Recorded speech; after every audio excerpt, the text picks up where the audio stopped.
আজ আমাদের দেশের ৮০তম স্বাধীনতা দিবস। এই আনন্দের দিনে সকল দেশবাসীকে জানাই স্বাধীনতা দিবসের প্রীতি, শুভেচ্ছা ও ভালোবাসা।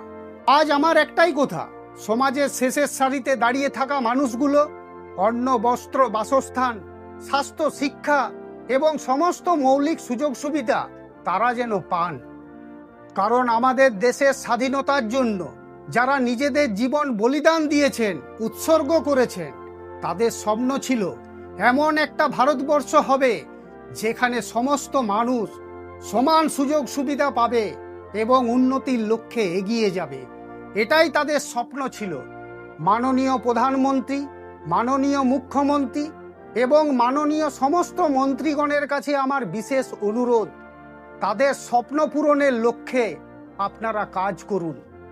দেশের প্রতিটি শিশু সমান ও সম্মানজনক শিক্ষার সুযোগ পেতে এক দেশ এক শিক্ষানীতির লক্ষ্যে কাজ করার জন্য সরকারের কাছে আমার বিশেষভাবে অনুরোধ রইল। আপনারা সকলে ভালো থাকুন, সুস্থ থাকুন।